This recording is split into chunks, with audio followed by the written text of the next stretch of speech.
we're going to work on the basics, but this can all be done with everybody doing it at once, a lot of shadow drills. And then when you're warming up, if you have pitchers, which everybody should be a pitcher, you should throw to 4 targets, up and in, up and away, down and in, down and away. Okay, always throw, not just to the glove. The glove has to be here, here, here, here. Okay, so we always want, when we don't have a lot of time for pitching, you work on pitching when you're warming up. And you work on from the, well, you guys don't have the stretch. So we'll work on always the windup. Okay, now, here's one of our pitchers. He's a sophomore. He pitched last year as a freshman. The reason why he pitched last year is he got the grasp of how to pitch the correct way, mechanically, mental toughness-wise, command of the strike zone, command of his breaking pitches, okay? I'm not a big fan of curveballs at any age, but especially the young age, okay? Because curveballs, nobody knows how to teach it the right way, okay? So the curveball is the only thing that comes up out of your hand, and kids don't have enough strength to do that. So therefore, we work on other things. Command of the fastball, command of the changeup. He's got a little bit of a cutter and a slider. A slider is really tough on young arms. So we're just going to work on, we're going to show you the mechanics properly. Again, this is the mound, okay? His foot should be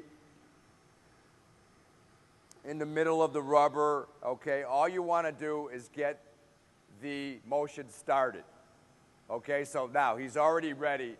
You see, he didn't go back like this, or he didn't go back like this. He just wants to get the motion started so he can get into his pivot. Okay, so now he's in there and he hangs, okay? And the weight is on the inside of his back foot, okay? So we can get the maximum pivot, okay? Why is the pivot so important? The pivot is important like it is in hitting, because pitching and hitting are the same, okay? You do like this when you hit. You do like that when you pitch. And what you have the mound so you can lean against that mound, and anybody who tells you you got to push off the rubber, you tell them that's not the way to do it, because it's not the way to do it. You pivot off the rubber, okay? So we have our pitchers hang there, again, because the power comes from the backside. The front side should be cut off, basically, because all the front side does is get you into problems, okay? Everything is opened up by the backside. So again, like in hitting, you don't want to open up on your own early. You don't want to open up, especially pitching early, because the ball will always fly high. As a lefty, the ball is going to go up and in to a left-hander. For a righty, up and into a right-hander.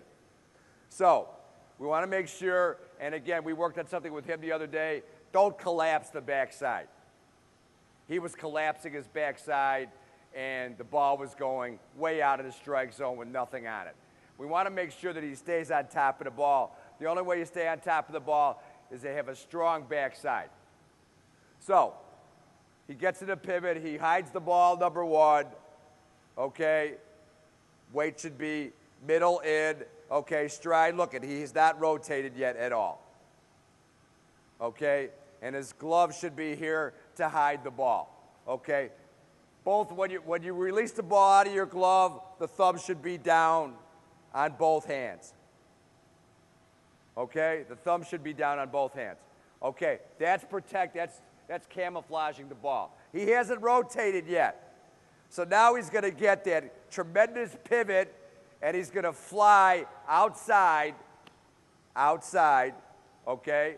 So he gets all the hip rotation he can. And you know how he lands? He lands on the ball of his foot. And why do you land on the ball of your foot? Because you want to make sure that you don't stop your hip rotation or don't jar your release by landing on your heel. Okay? His shoulders, it's called hip-shoulder separation. The hips move first when he plants. Okay? Dave, I don't know if you want to point out where that front foot is, because we see a lot of kids making that mistake. Okay. See how aligned it is? It's aligned straight. a lot of the Dominican pitchers like Pedro Martinez and a couple American pitchers, Kurt Schilling, would land a little open. That's fine too, because you want to get that back hip behind and through the ball. Okay? Our problem is when he lands and he throws across his body. You stop everything. Okay? So you're here and you stop your own hip rotation. You stop it. Okay? Notice the toe too. I'm sorry, Dave, but the toe is here when he lands. It's not out like this. Same thing in hitting. Pitching and hitting are the same. Front foot's closed, or at, right at maybe about 45 degrees or a little bit less than that. Yeah, he leads with the side of his foot. When you lead with the side of your foot, you naturally cock your front hip. Okay, so you don't have to like turn it in like this. You lead here, it cocks. Okay? So, that's more power. That's more velocity. Okay? So, hip-shoulder separation. Again, when he lands straight up. Okay, the hips go first, shoulders go second. Okay? And everything is behind the baseball. You can feel it. You don't drop your arm. Okay? Once you set your arm here, okay, he should be, when he lands, his hand should be up here. When he lands, he should be right here. Okay? If you see a pitcher when he lands, he's down here, he's going to be way late. He's slow out of his glove. Okay? Which means he can't get on top of the baseball, which means he can't be consistent throwing strikes. Okay? He doesn't have command of the strike zone. All these little things. Pitching is a science. It's really difficult. Okay? And a lot of travel people, they just get the most powerful arm, throw it for 6 innings. That guy will burn out by high school because nobody ever taught him anything about mechanics. We're doing this for health, and we're doing this for maximum performance. Okay? So, let's do it in one. Okay? It should look a little like this. Okay? He got all his backside into the baseball. Okay? So he maximizes what body he has.